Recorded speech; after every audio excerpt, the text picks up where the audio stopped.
하나님 말씀 마태복음 5장 38절로부터 42절까지 교독하시겠습니다. 마태복음 5장 38절로부터 42절까지 교독하시겠습니다. 또 눈은 눈으로 이는 이로 갚으라 하였다는 것을 너희가 들었으나 나는 너희에게 이르노니 악한 자를 대적하지 말라. 누구든지 내 오른편 뺨을 치거든 왼편도 돌려대며 또 너를 고발하여 속옷을 가지고자 하는 자에게 겉옷까지도 가지게 하며 또 누구든지 너로 억지로 오리를 가게 하거든 그 사람과 심리를 동행하고. 다 같이 읽겠습니다. 내게 구하는 자에게 주며 내게 꾸고자 하는 자에게 거절하지 말라. 오늘 본문 말씀은 레위기서 24장에 나온 그 동해보복법이라고 하는 것이 있습니다. 그 동해보복법을 예수님께서 해석해 주신 그런 내용입니다. 동해보복법이라고 하는 것은 똑같은 해로 똑같은 상함으로 보복을 하는 법이 동해보복법입니다.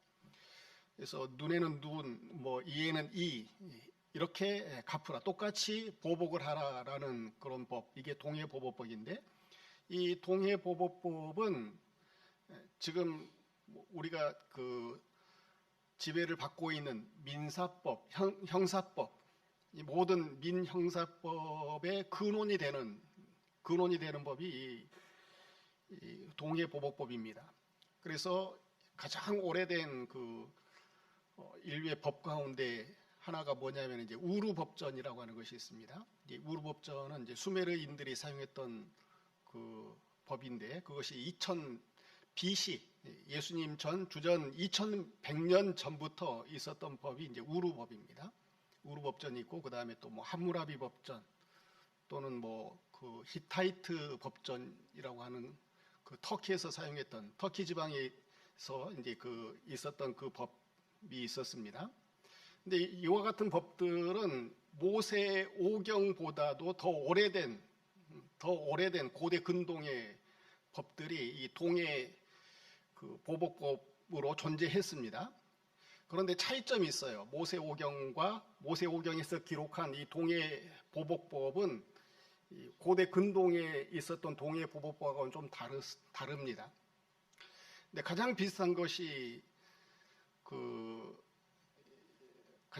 법이 뭐냐면 이제 함무라비 법인데, 그 함무라비 법전을 보면은 똑같아요. 이게 그 눈은 눈으로 이는 이로 이렇게 갚으라고 했는데, 다만 신분상 귀족이 귀족의 눈을 멀게 했으면 그 귀족의 눈을 갖다가 똑같이 보복을 합니다.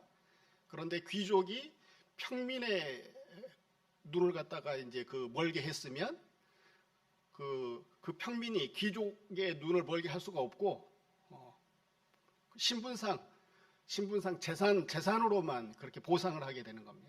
귀족이 그 평민에게 재산으로, 그 다음에 또 노비에게는 더 그 평민에게 했던 것보다 그 절반 이하로, 이렇게 신분상 이게 좀 다릅니다. 그리고 또 이제 그 우르법이라든지 히타이트법 같은 경우는 신체에 이제 가하는 그런 법이 아니고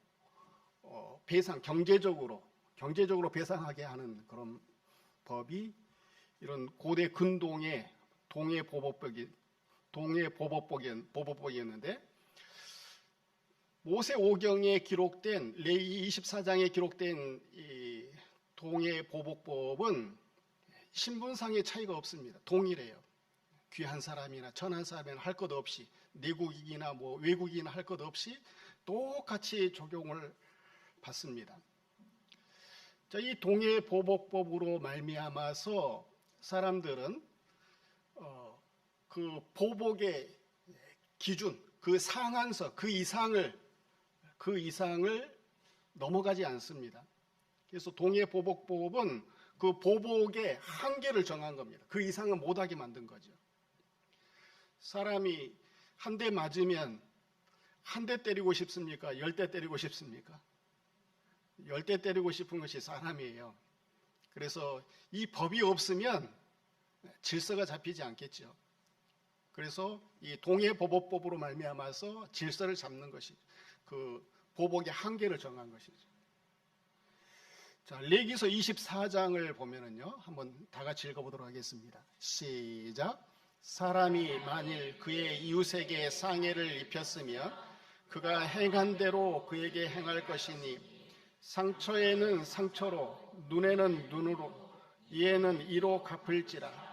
남에게 상해를 입힌 그대로 그에게 그렇게 할 것이며 짐승을 죽인 자는 그것을 물어줄 것이요 죽인 자는 죽일 것이니 거류민에게든지 본토인에게든지 그 법을 동일하게 할 것은 나는 너희의 하나님 여호와임이니라. 신분차별이 없습니다. 신분차별이 없고 상한선 그대로 남에게 상해를 입힌 그대로 그에게 그렇게 하라 그랬습니다. 자, 그런데 19절에 보면은요, 사람이 만일 그의 이웃에게 상해를 입혔으면 그가 행한 대로 그에게 행할 것이라 그랬는데, 여기서 말하는 이 상해라고 하는 것은 뭘 말하느냐 하면 신체적으로 어떤 그 장애를 입혔을 때, 흠집을 냈을 때 이것을 가리켜서 상해라고 합니다. 상대방에게, 이웃에게 상해, 신체의 어떤 결함, 흠을 입혔다면 그가 행한 그대로 그 사람에게 그대로 행하라라는 겁니다. 그대로 똑같이 그에게 행하라라는 겁니다. 자, 이것은 이제 어떤 의미가 있느냐면 구약시대 제사장은 이제 30세 이상 된 레위인들이 하나님의 성전에 들어가서 그 봉헌을 합니다. 그 헌신 사역을 하는데, 그런데 조건이 굉장히 까다롭습니다. 아무나 막 들어가는 것이 아니라 레위인으로서 30세 이상 된 사람이면 누구나 다 제사장이 되는 것이 아니고 흠이 없는 사람, 신체적인 결함이 없는 사람, 신체적인 결함이 있으면 제사장이 못 돼요. 또 일반 백성들 가운데서도 이렇게 어떤 뭐 피부병이라든지 문둥병이라든지 나병이라든지 그 다음에 뭐 심각한 어떤 신체적인 결함이 있는 사람, 이 사람은 여호와의 총에 들어가지 못한다. 신명기 23장에 그렇게 기록이 되어져 있어요. 제사장, 레위인으로서 제사장이 되고 싶은데 신체적인 결함이 있으면 제사장이 될 수도 없고 여호와의 총에 성전에 들어가서 제사에 참여할 수도 없어요. 하나님 백성으로 인정을 못 받는다 이 말이에요. 말하자면.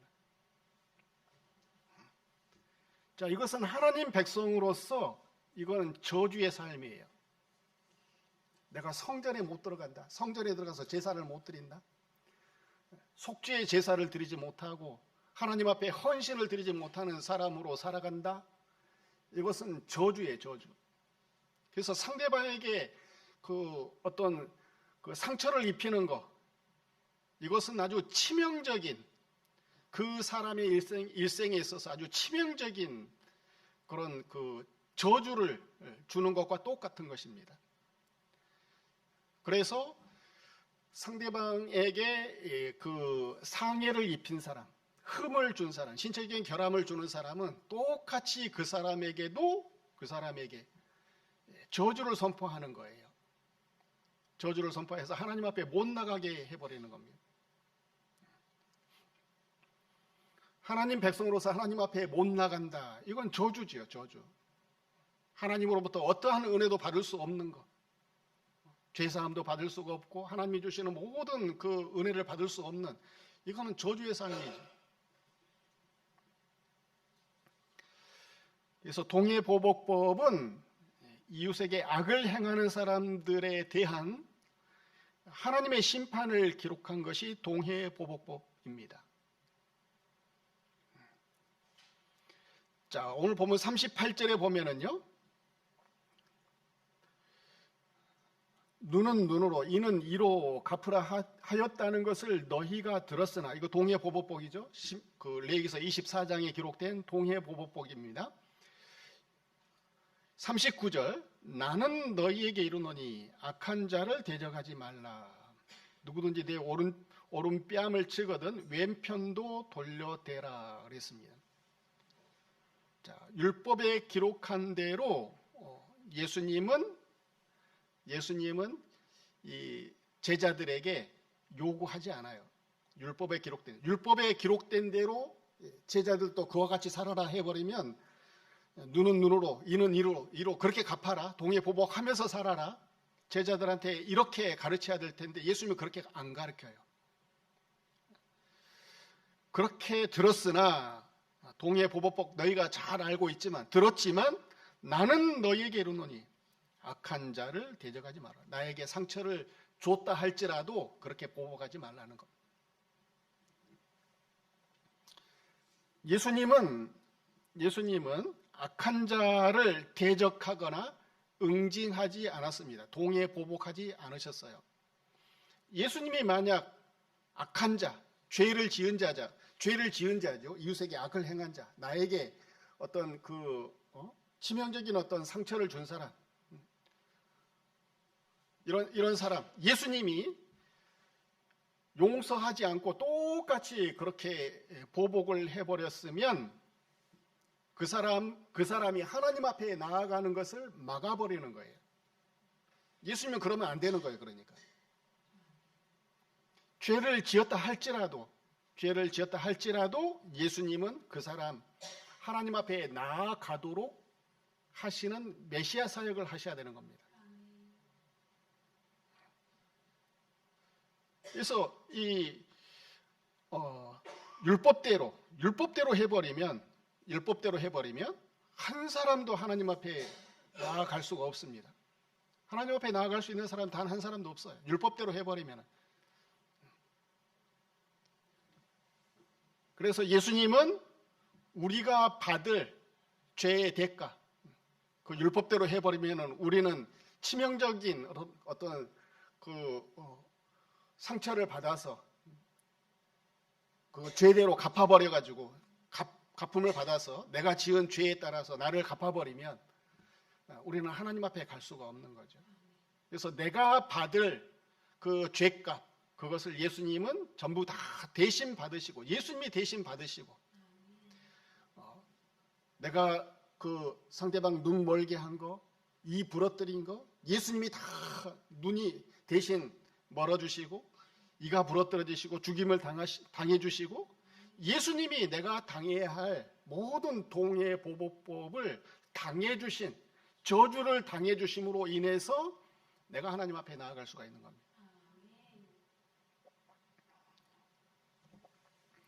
예수님은 나의 율법을 완성해 주셨어요. 내가 짊어져야 할 율법의 그 법의 대가, 죄값, 그걸 대신 지불해 주셨다.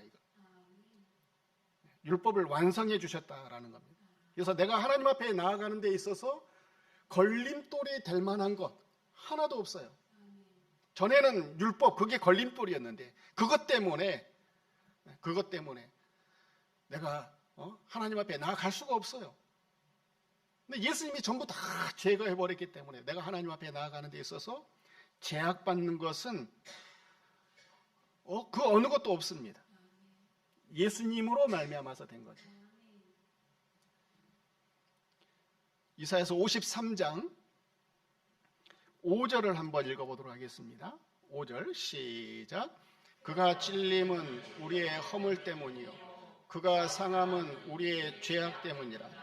그가 징계를 받음으로 우리는 평화를 누리고 그가 채찍에 맞음으로 우리는 나음을 받았도다. 우리는 6절 다 같이 읽어보겠습니다. 시작. 우리는 다 양 같아서 그릇 행하여 각기 제 길로 갔거늘 여호와께서는 우리 모두의 죄악을 그에게 담당시키셨도다. 우리 모두의 죄악을 예수님은 담당해 주셨어요. 그래서 예수님이 징계를 받으시고 예수님이 채찍 맞음으로 인해서 우리는 하나님 앞에 나아갈 수가 있게 된 겁니다. 그래서 구원받은 성도들 하나님 앞에 나아가서 모든 죄사함 받고 하나님의 은혜를 받아서 이 율법으로부터 자유한 우리들은 이제 어떻게 살아가야 할 것인가? 거기에 대해서 예수님께서 지침을 주신 거예요. 삶의 방법을 제시해 주신 것이 오늘 본문 내용입니다. 그래서 39절에 보면 내 오른뺨을 치거든 왼편도 돌려대라. 또 너를 고발해서 속옷을 가지고자 하는 자에게 겉옷도 가지게 해라. 그 다음에 세 번째는 너를 억지로 오리를 가게 하거든 그 사람과 심리를 동행해라. 내게 구하는 자에게 주고 꾸고자 하는 자에게 거절하지 말아라. 이와 같은 삶의 원리를 예수님께서 우리에게 구원받은 성도들에게 요구하시는 겁니다. 자, 39절에 보면은요. 오늘 보면 39절에 보면 하반절에 내 오른편 뺨을 치거든 왼편도 돌려 대라. 자, 이럴 수 있는 사람이 있습니까? 없습니까? 대답이 없어요. 있어요? 없어요? 네, 이럴 수 있는 사람 없죠. 이럴 수 있는 사람 없는 거예요. 이게. 한 대 때리면 죽여버리지는 않으면 다행이지. 모든 사람은 다 똑같은 겁니다. 근데 당시 그 예수님 당시 때에 그 유대인들의 사회 그 관념은 뭐냐면 이 오른손등으로 상대방의 오른편 뺨을 때리는 거 이건 능욕이에요. 능욕. 이거는 더 이상 무시받을 수 없는 그런 처참하게 짓밟아 버리는 행위예요. 이건. 최고의 모독을 당하는 것. 이것은 오른손등으로 상대방의 오른쪽 뺨을 때리는 이거 행위입니다. 자, 이렇게 하면 참을 수 있는 사람이 있을까요? 없을까요? 이건 사람 취급을 안 하는 거거든. 짐승 취급을 해버리는 거거든.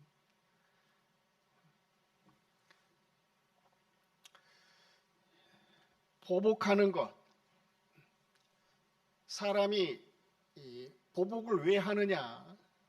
보복을 하는 이유가 뭐냐 하면 내 속에 그 분이 쌓이기 때문에 그러죠. 화를 못 참아서. 그 화라고 하는 것은 나의 자존심, 나를 사랑하는 마음, 나를 귀하게 여기는 마음, 이게 너무 크기 때문에 그것이 짓밟혀버리면 참을 수가 없는 거죠. 그거. 나의 죄성을 갖다가 억누를 수가 없는 거죠. 그래서 보복으로 나타나는 겁니다. 그런데 구원받은 사람은 나를 대신해서 나를 대신해서 보복을 당해 주신 분, 그분을 생각하면 보복할 수가 없어요. 예수님은 그 하나님이 나를 보복하셔야 되는데 징계하셔야 되는데 저주를 내리셔야 되는데 예수님이 나를 대신해서 보복을 당해 주셨어요. 어마어마한 큰 보복, 죽음, 저주, 영원한 형벌, 이걸 예수님이 대신 담당해 준 그런 은혜를 받은 사람, 이런 은혜를 받은 사람은요 다른 사람 보복하면 안 됩니다. 자, 이것이 마태복음 18장의 내용이에요. 자, 마태복음 18장에 보면은요, 1만 달란트 그 빚진 자를 탕감해 준 주인에 대해서 임금에 대한 그런 내용입니다. 탕감해 줬어요. 그런데 탕감받은 사람이 자기에게 조금 빚진 사람, 그 사람 빚 갚으라고 독촉을 하는 거예요. 1만 달란트라고 하는 아주 어마어마한 큰 빚을 탕감받았는데 자기에게 조금 빚진 거 그거 안 갚는다고 막 날마다 재촉을 하는 그 사람을 향해서 지금 불러다 놓고 얘기하는 겁니다. 자, 32절부터 한번 읽어보겠습니다. 시작.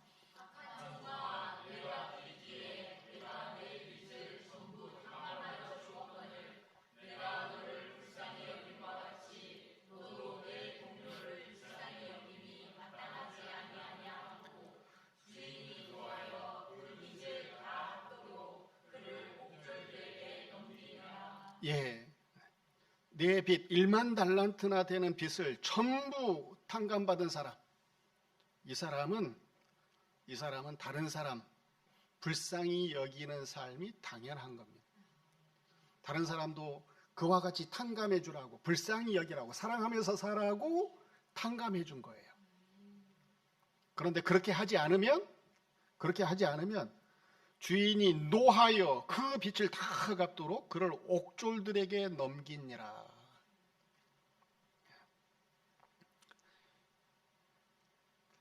내가 맞아야 할 매, 내가 받아야 할 저주, 그것을 예수님이 전부 다 지불해 주셨어요. 탕감해 주셨다라는. 예수님이 대신 맞아주신 그 은혜를 받은 사람, 하나님이 모든 빚, 그것 저주의 빚을 탕감해 줘 버린 사람, 이 사람은 이 세상에 살아가는 그 삶의 방법, 불쌍히 여기는 삶이에요. 불쌍히 여기는 삶. 다른 사람 형제, 이웃, 나에게 조금 내가 맞아야 할 그 매는 맞으면 죽는 매예요. 맞으면 죽는 매입니다. 내가 맞아야 할 매는 맞으면 죽는 매인데, 그런데 상대방이, 다른 사람이 나에게 때린 매는 주먹 한 대예요. 그런데 내가 탕감받은 그 매는 생각하지 않고 다른 사람이 나 한 대 때리는 거, 요것만 생각하면서 그 사람은 죽을 듯이 이렇게 달려들면서 그것만 생각하면서 사는 사람, 이거 하나님 앞에 합당하지 않다라는 겁니다. 받은 것이 어마어마하게 큰데도 불구하고 이것을 생각하지 않고 살아가는 사람들, 은혜를 생각하지 않고 살아가는 사람들, 받은 은혜를 생각하지 않고 살아가는 사람들, 이거 합당하지 않다라는 겁니다. 받은 은혜를 생각하면서 사시기 바랍니다. 보복하면 상대방하고 똑같아지는 거예요. 상대방이 나를 악하게 여겨서 손해를 주고 또 상처를 주고 악한 사람, 그 사람에게 똑같이 갚아주는 거, 똑같아지는 겁니다. 똑같아지는 거. 이게 싸우는 사람은 똑같은 사람이라는 말이 그 말이죠. 그러니까. 진정한 보복, 예수님이 가르쳐 주신 보복은요, 부끄럽게 하는 거예요. 가해자를 부끄럽게 하는 것입니다. 어떻게 하면 부끄럽게 할 수 있느냐 하면 사랑해버리면 부끄러운 거예요. 부끄러운 거. 우리는 악에게 지는 사람들이 아니고 선으로 악을 이길 수 있는 능력을 하나님이 주셨어요. 우리에게는 능력이 있습니다. 그걸 극복할 만한, 선으로 갚을 만한 능력이 우리에게 있어요. 하나님의 사랑을 우리에게 줬어요. 하나님의 사랑을 받았어요. 사랑이 있어요, 우리에게.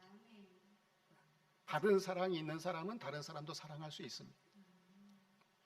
사랑이 없는 사람, 하나님께로부터 받은 사랑이 없는 사람은 다른 사람에게 줄 사랑이 없으니까, 하나님의 사랑을 베풀 수 없으니까 보복하면서 살죠. 세상에 있는 모든 사람들은 다 보복하면서 살아요. 믿는 사람은 보복하면서 사는 사람이 아니고, 보복 당해도 사랑하면서, 사랑을 베풀면서, 긍휼을 베풀면서 살아가는 사람. 억울하죠. 억울하고 부당하고 또 세상 사람들이 보면 참 미련하고 답답해 보이죠. 그러나 거기에 능력이 있어요. 십자가의 도에 능력이 있는 거예요. 그건. 거기에 아름다움이 있습니다.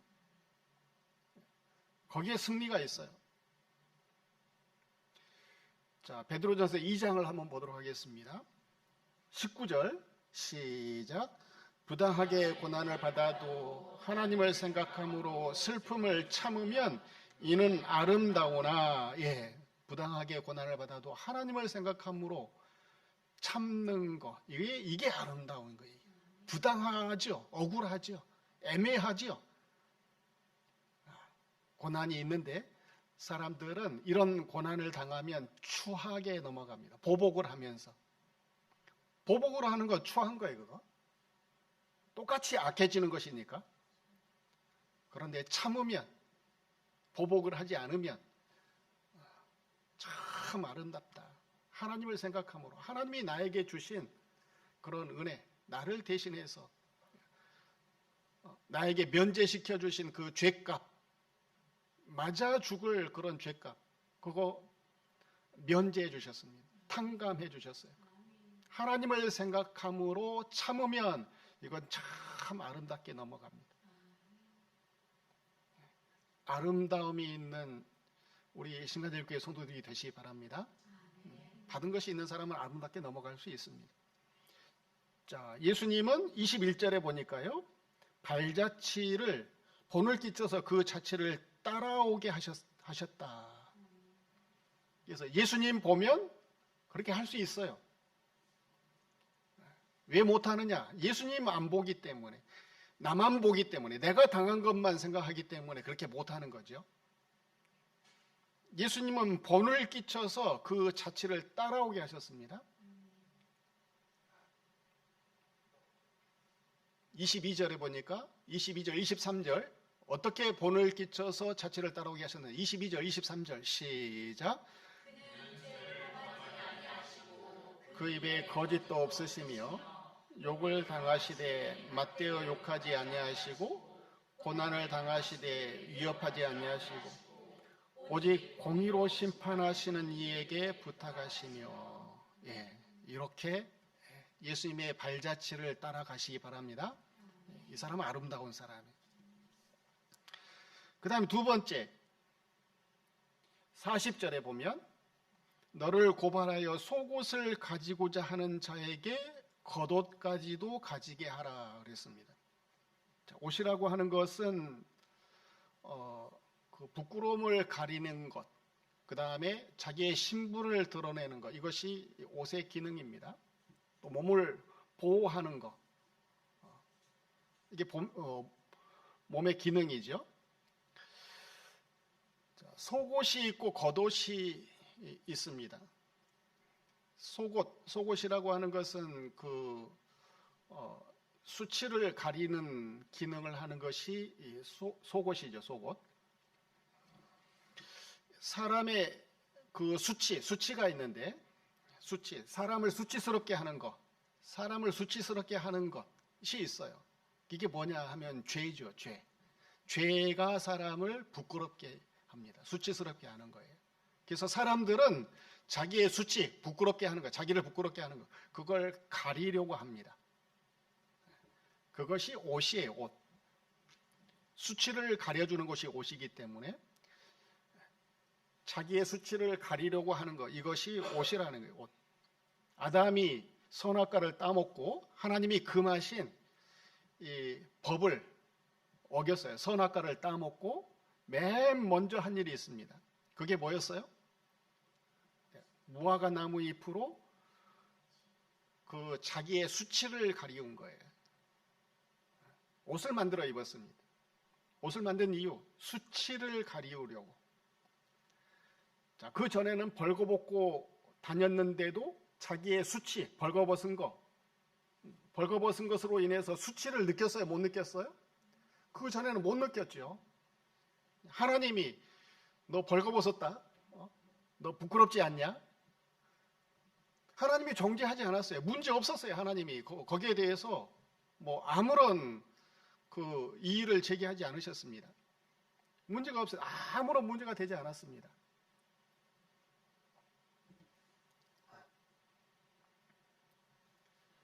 문제가 되지 않았는데 자기가 생각한 거예요. 아담이 자기가 생각을 해서 이건 문제가 되는 거야. 이건 부끄러운 거야. 수치스러운 거야. 그래서 뭘 한 거죠? 옷을 만들어서 수치를 가리운 거죠. 하나님이 악하게 여기시는 것이 뭐냐면 그 하나님의 자리에 올라간 겁니다. 판단을 하는 거죠. 하나님이 정해 놓으신, 하나님은 부끄러운 것이 아니다, 부끄럽지 않다, 이렇게 벌거벗은 것이 부끄러운 것이 아니다, 그대로 드러내는 거, 하나님 앞에 그대로 드러내는 거, 이거 부끄러운 것이 아닌데 사람은 부끄럽게 여기는 거죠. 자기가 생각했을 때 자기가 판단하고 자기를 정죄하고, 이거 하나님이 악하게 여기시는 거예요. 하나님 자리에 올라가는 것, 하나님이 판단하신 것보다도 자기 판단이 옳은 거죠. 자기 판단, 자기 생각이 옳은 거죠. 내가 생각했을 때 부끄러운 거야. 그래서 뭘 해야 돼? 뭘 해서 부끄러움을 가려야 돼? 대표적인 것이 율법 지킴이죠. 율법을 지켜서, 율법을 지켜야만이, 도덕, 윤리, 그 범주 안에 내가 있어야만이 다른 사람으로부터 정죄받지 않고 부끄러움을 당하지 않고 사람답게 떳떳하게 살아갈 수가 있다. 이거 옷입니다. 옷. 부끄러움을 가리는 옷이에요. 하나님은 가죽옷을 입혀주셨습니다. 사람이 만든 옷은 속옷, 부끄러움을 가리는 용도. 하나님이 아담에게 지어주신 옷은, 입혀주신 옷은 겉옷이에요. 가죽옷이에요. 가죽옷. 사람이 만든 옷은, 사람이 자기를 위해서 지어 입은 옷은 부끄러움을 가릴 수가 없습니다. 이건 속옷이에요. 속옷을 입는다 하더라도 속옷만 입고 밖에 놀아다니면 부끄럽죠. 그건 부끄럽잖아요. 부끄러움을 가리려고 속옷을 입었는데 그 속옷을 입고 막상 밖에 돌아다니면 그건 부끄러움을 당하는 거죠.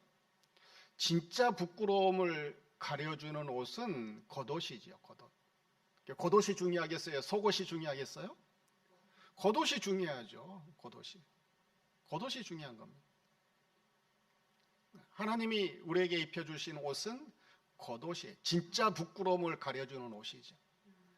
그래서 성막, 구약시대의 성막을 보면 아담에게 입혀주신 가죽옷, 그것을 형상화한 것, 이것이 성막이에요.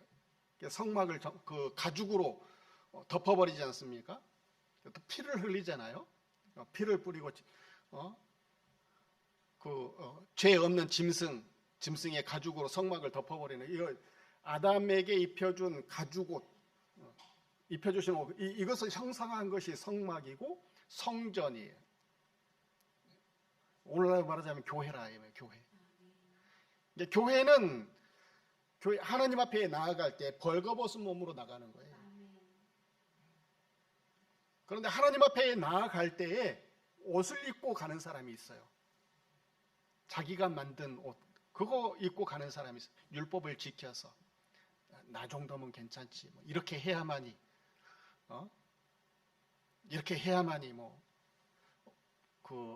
성도지, 하나님 백성이지. 자기가 만들어 입은 옷이 있습니다. 이걸 입고 가야만이 하나님이 받아주신다, 의롭다. 이건 속옷입니다. 속옷. 이것으로는 부끄러움을 가릴 수가 없어요. 하나님 앞에 나아갈 때에는, 성전에 들어갈 때는 자기 자신을 다 드리는 거예요. 다 드리는 거예요. 제물로 드리잖아요. 자기를 대신해서 제물을 드리잖아요. 모든 걸 다 드리는 거예요. 벌거벗은 몸 전부 다 드리는 거예요. 그거. 그러면 하나님은 이 겉옷을 입혀주시는 거예요. 겉옷. 죄 없다라고 하는 옷을 입혀주시는 거죠. 이게 예수님의 옷이에요. 하나님이 입혀주시는 옷, 예수님의 옷인데, 자, 마태복음 9장에 보면은요, 마태복음 9장에 보면 12해 동안 혈루증을 앓는 여인이 예수님의 뒤에 와서 겉옷을 붙잡습니다. 20절에 보면 12해 동안 혈루증으로 앓는 여자가 예수의 뒤로 와서 그 겉옷가를 만지니 이는 제 마음에 그 겉옷만 만져도 구원을 받겠다 함이라.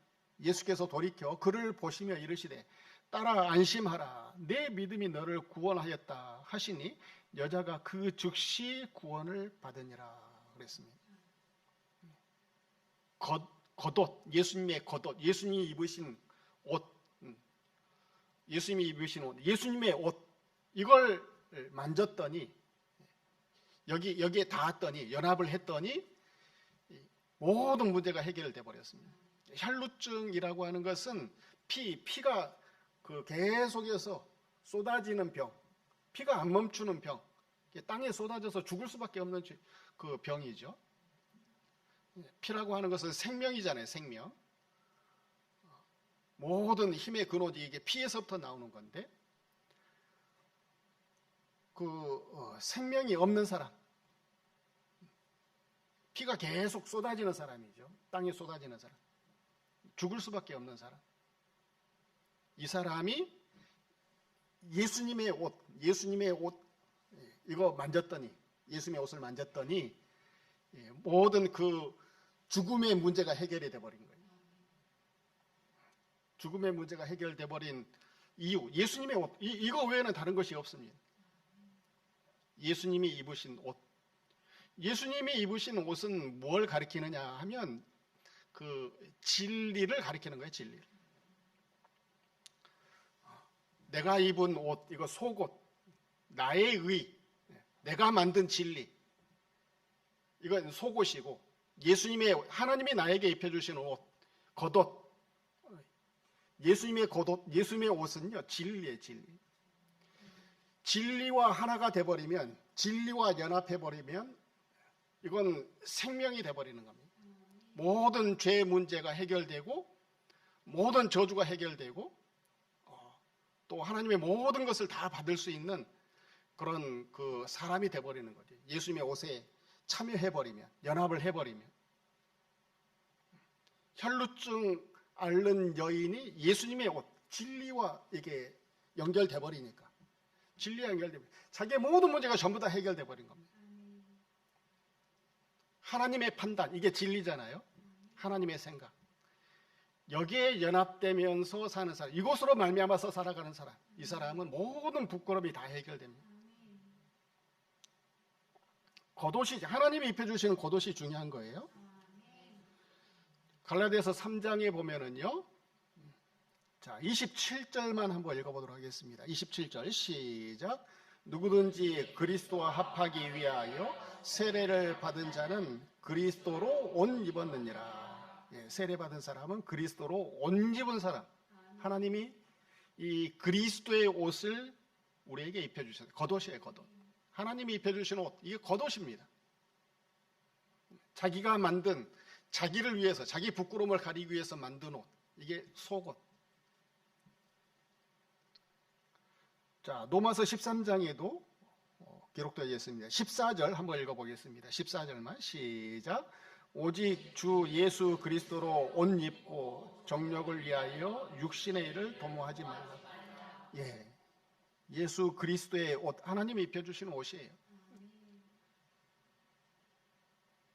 에베소서 4장 22절. 너희는 유혹의 욕심을 따라 썩어져가는 구습을 따르는 옛사람을 벗어버리고, 옛사람의 옷, 이거 내가 만든 옷입니다. 오직 너희의 심령이 새롭게 되어 하나님을 따라 의와 진리의 거룩함으로 지으심을 받은 새 사람을 입으라. 이게 예수님을 입는 거예요. 그래서 요한계시록 8장, 요한계시록 19장 8절, 그에게 빛나고 깨끗한 세마포 옷을 입도록 허락하셨으니 이 세마포 옷은 성도들의 옳은 행실이로다 그랬습니다. 옳은 행실, 진리로 살아가면 옳은 행실이 되는 거잖아요. 빛나고 깨끗한 세마포 옷, 예수님의 옷이에요. 하나님이 입혀주신 옷, 진리의 옷. 진리의 옷을 입으면 옳은 행실밖에 안 나타나는 거예요.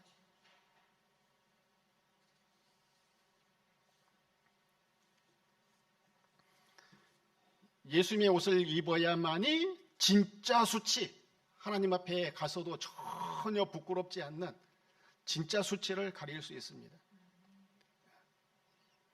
사람들은 속옷을 만들어서 자기 수치를 가리려고 하지요. 우리에게 필요한 것은 겉옷입니다. 겉옷, 예수님의 옷이 필요한 거예요.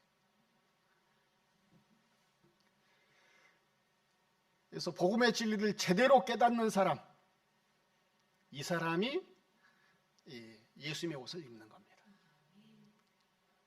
하나님의 말씀을 통해서 이 예수님을 깨닫지 못하는 사람, 대속해 주시는, 나를 구원해 주시는, 나를 대신해서 저주를 당해 주신 그 예수님을 깨닫지 못하는 사람은 하나님이 입혀주시는 예수님의 옷 못 입어요. 그래서 이 세상을 살아갈 때 부끄러움을 해결하려고 자기를 위해서 옷을 열심히 만들어 입습니다. 부하려고 하고, 권세를 잡으려고 하고, 사람을 사귀고, 또 뭐 재능을 얻으려고 하고, 막 부끄러움을 가리려고 힘을 쓰지요.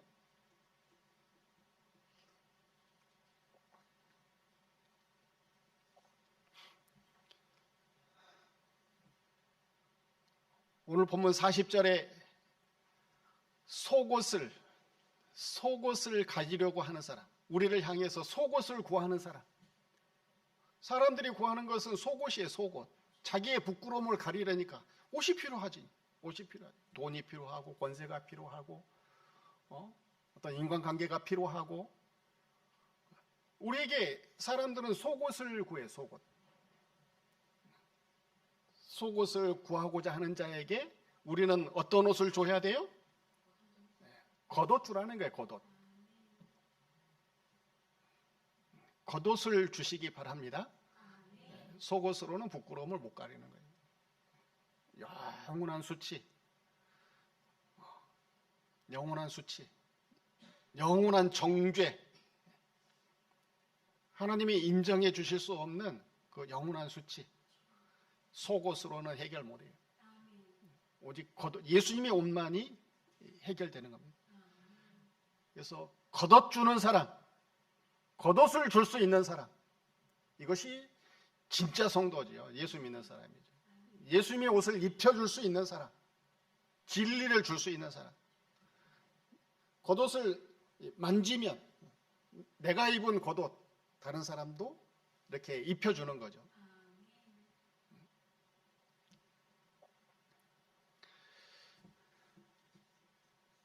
자, 그 다음에 41절 한번 다 같이 읽어보겠습니다. 시작. 또 누구든지 너로 억지로 오리를 가게 하거든 그 사람과 심리를 동행하고. 억지로 오리를 가게 하거든. 오리라고 하는 것은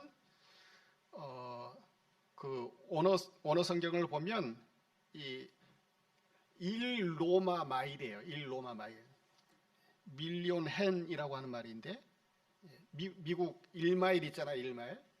1로마 마일은 약 한 1.5km 정도가 된다고 합니다. 오리는 이게 1마일이죠. 1마일. 그러니까 심리는 디오라고 하는 말인데, 더블이라고 하는 말이죠. 그러니까 이게 2마일, 3km.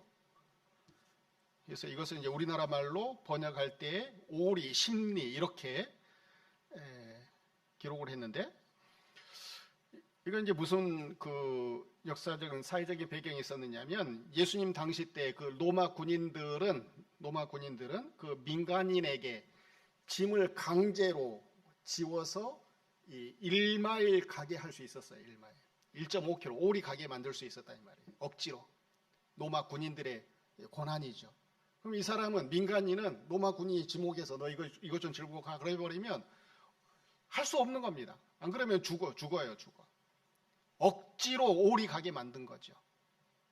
억지로. 할 수 없어서, 죽을까 봐. 하기 싫은데. 자, 그런데 너로 억지로 오리를 가게 하거든 그 사람과 심리까지 동행해 줘라. 심리까지도 동행해 줄 수 있는 사람이 되라라는 겁니다. 자, 오리라고 하는 것은 법적으로 정해진 거리입니다. 법적으로 정해진 거리. 이건 그 억지로 가는 거죠. 할 수 없어서 가는 거죠. 법적으로, 법이 그러니까, 세상 법이 그러니까. 그런데 심리까지도 배나되는 거리. 이거는 내가 자원하지 않으면 갈 수가 없는 거죠. 자발적으로 심리까지도 가주라는 것이 예수님의 가르침이에요. 그래서 나를 괴롭히고 억압하고 또 짊어지지 않아도 되는 짐을 억지로 지게 만드는 그런 세상, 나를 종 삼으려고 하는 그런 세상 속에 살아도 나에게 진리가 있으면 얽매이지 않는다는 거예요. 얽매이면서 살지 말라는 거예요. 요셉이 애굽에서 얽매이는 환경 속에서 살았습니다. 보디발의 집에서 종으로 살잖아요. 종으로. 감옥에서 종으로 살잖아요. 그 환경 자체가 억지의 삶이에요. 오리 가게 하는 삶입니다. 자, 그런데 요셉은 심리를 동행하는 사람이에요. 오히려 그 자기 맷때리고 또 일 부리고 힘들게 하는 그 보디발을 위해서 충성을 다합니다. 진리를 가진 사람은 이와 같이 산다는, 요셉과 같이 산다는 거예요. 이 요셉 한 사람으로 말미암아서 애굽 전체가 나중에 살게 되잖아요. 진리 가진 사람, 얽매이면서 살지 않아요.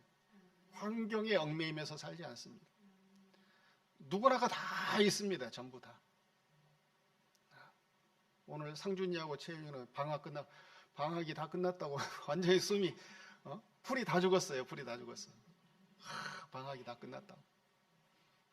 뭐 세상 다 끝난 것 같아요. 이 오리죠. 학교라고 하는 오리. 힘들죠. 공부하는 거 힘들죠. 직장생활 뭐 힘들죠. 오리입니다. 오리.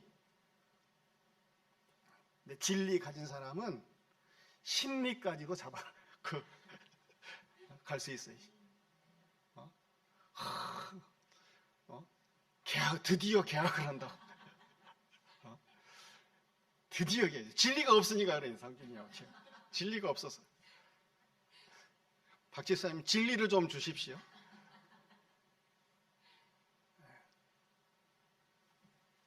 진리 가진 사람은 억지로 오리를 가게 한다 할지라도 심리까지도 갈 수 있는 사람이에요. 우리 신가지교회 성도들은 그럴 수 있지요. 진리 가진 사람은 팍팍하게 살지 않습니다. 그 다음 42절 읽어보겠습니다. 시작. 내게 구하는 자에게 주며 내게 꾸고자 하는 자에게 거절하지 말라. 예, 구하는 자라고 하는 것은 그 돈 빌려준 사람이 돈 받는 거, 그거 채권자가 당연히 받을 것을 요구하는 거죠. 구하는 자에게 주며 꾸고자 하는 자에게 거절하지 말라. 꾸고자 하는 자는 없으면은 죽는 사람, 가난한 사람. 이 사람이 뭘 꾸러 다니는 거죠, 이렇게. 자, 구하는 자에게 주며 내게 꾸고자 하는 자에게 거절하지 말라 그랬습니다. 내가 가지고 있는 것이 있는데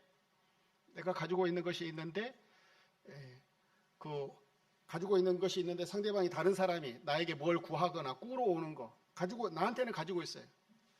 가지고 있다면 다 주라는 거죠. 줄 수 있는 사람. 믿는 사람들은 하나님 백성은 주는 사람들이에요. 주는 사람. 사람들에게 주는 거예요. 주면서 사는 사람들이 하나님 백성들입니다. 사람들에게 뭘 받으려고 하지 마세요. 우리 주일학교 학생들한테 오전 시간에 그 얘기했는데, 우리가 뭘 받는 것은 하나님 백성들은요, 하나님에게서 받는 거예요. 사람에게 뭘 기대하면 내가 기대하는 만큼 그렇게 사람들이 나를 만족할 만큼 그렇게 뭔가 주던가요? 그런 경우는 없습니다. 뭐 부모라 하더라도 내가 기대한 것과는 좀 다른 것을 줘요. 부모는 기대한 것보다도 더 나은 걸 줄까요? 좀 못한 걸 줄까요? 못한 걸 줄 수밖에 없죠. 이게 사람이죠. 사람한테 뭘 구하면 당연히 실망할 수밖에 없죠. 양이 차지 않아요. 근데 하나님께 구하면 내가 구한 것보다도 더 귀한 것을, 더 좋은 것을 하나님은 주시거든요. 물론 하나님 우리에게 주실 때 물론 사람을 통해서 주십니다. 사람을 통해서 주시면 하나님이 주시는 거죠. 근데 사람한테 구하면 사람은 나에게 나를 만족하게 할 만큼 그렇게 못 줘요. 사람에게 뭘 기대하지 말고 하나님께 받으려고 힘쓰는 사람. 이게 예수 믿는 사람들이에요. 하나님께 받아서 사람들에게 주면서 사는 사람. 가지고 있는 사람, 가지고 있는 것이 다 있어요. 하나님 백성들은. 아무리 없어도 제 은사 목사님이 그러더라고요. 딸 줄 거 있다고, 딸 줄 거. 딸 줄 거 있고, 뭐, 쥐 줄 것 있고, 그렇대요, 뭐. 아무리 없어도 줄 거 있다는 거죠. 아무것도 없다. 이거 거짓말이라는 거죠. 하나님은 우리에게 주신 것이 있어요.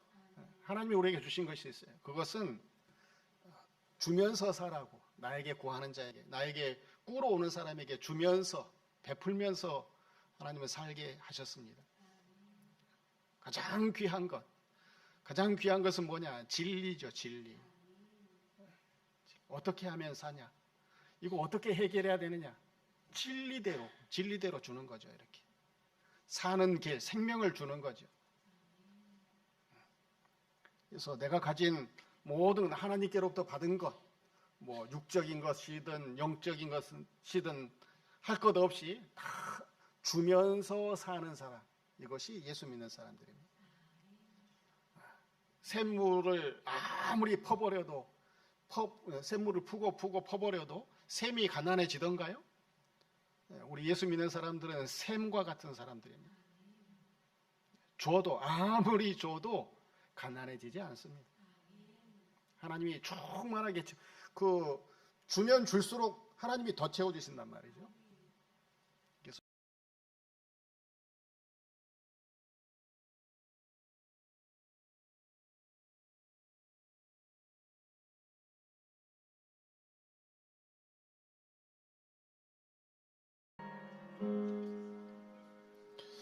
찬송가